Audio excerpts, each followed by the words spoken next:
mengambil posisi kita supaya kita menerima posisinya di hadapan Tuhan. Nah, yang ketiga, kita sering lupa pengorbanan ini, ya, pengorbanan Tuhan, ya. Kita merasa hidup tidak adil, ya kan? Kadang kita berpikir hidup kita kok tidak adil lah, kok ada yang miskin, kok ada yang kaya, kok ada yang susah sekali gitu ya. Yang susah merasa oh terpuruk sekali, tidak ada pertolongan. Yang kaya itu kaya kali. Kok begitu ya Tuhan? Kenapa Tuhan tidak mau menciptakan yang sedang-sedang semua saja, tidak ada kesulitan, tidak ada yang miskin di hadapan Tuhan, ya. Tapi ingat, Tuhan adalah yang paling adil. Dia tahu, ya, dia tahu menempatkan kita di mana. Kita harus tahu, kita harus sadar. Nah, kecewa saat dihina orang, ya, yang saya sebut tadi. Marah saat diperlakukan tidak baik, ya.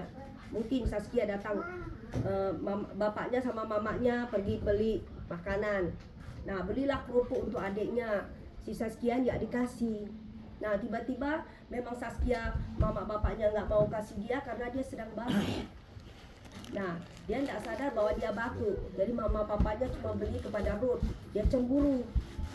Mama ini beli barang cuma untuk adik, untuk saya tak ada. Kan sering terjadi kan? Nah, mama saya juga seperti itu loh, ibu bapak saudara. Saya juga merasa seperti itu. Tetapi saya pikir-pikir saya harus mengalah. Karena apa? Proses Tuhan supaya saya itu bisa rendah hati, supaya saya itu tidak menyimpan akar. Kalau saya menaruh perhatian saya hanya kepada bapak mama saya saja, saya cemburu terus, saya tidak akan diberkati. Tetapi saya percaya bahwa Tuhan sanggup memberkati saya lebih lagi, sehingga saya punya usaha pekerjaan, saya bisa membiayai keluarga saya seperti itu. Jadi saya belajar untuk apa?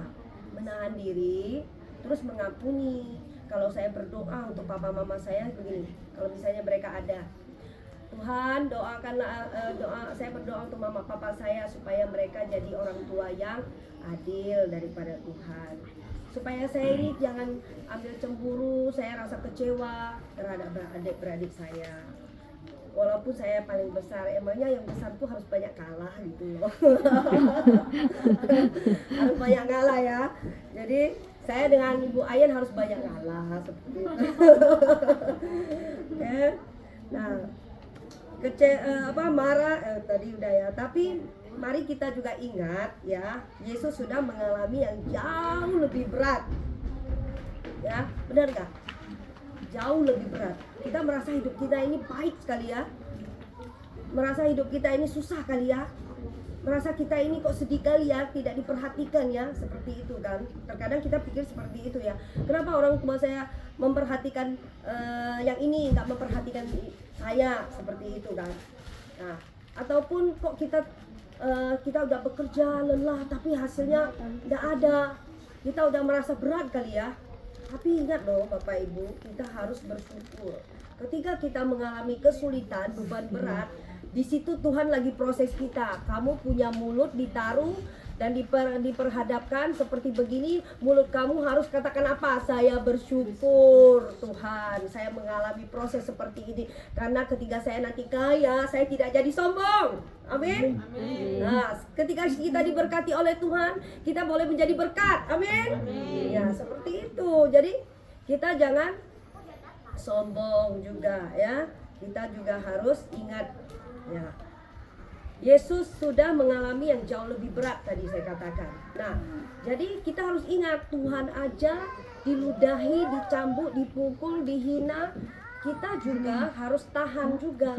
Orang yang benar, orang yang sungguh-sungguh ikut Tuhan, iblis paling senang menyerang rumah tangganya, menyerang pikiran kita, supaya ketika orang katakan, Bu, gak boleh loh Bu, gini-gini, kita sudah langsung seperti apa, terintimidasi, kita sensitif orangnya. Masa dia bilang kayak tak mau lagi lah, aku lah ketemu sama orang ini itu ngomong kayak gini, kita mudah tersinggung. Jadi sekarang kita harus belajar jangan mudah tersinggung juga. Apa yang orang kasih tahu dengan kita oh ini Tuhan terima kasih dalam hati kita, walaupun hati kita bertolak belakang dengan perkataan dia. Di situ kita harus, oh aku percaya semua yang terbaik Tuhan siapkan untuk saya. Jangan saya ambil marah atau rasa kecewa terhadap orang itu. Jadi kita harus ambil hikmat yang positifnya aja. Karena kita hidup di dunia yang penuh dengan dosa. Karena dunia ini sudah penuh dengan racun.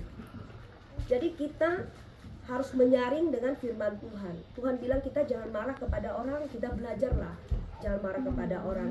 Boleh marah tetapi berdoa kepada Tuhan, dan tiba-tiba amarah kita diambil oleh Tuhan. Kita bisa kecewa, kita datang kepada Tuhan, Tuhan saya kecewa hari ini, tolong saya, lepaskan saya dari rasa kecewa saya.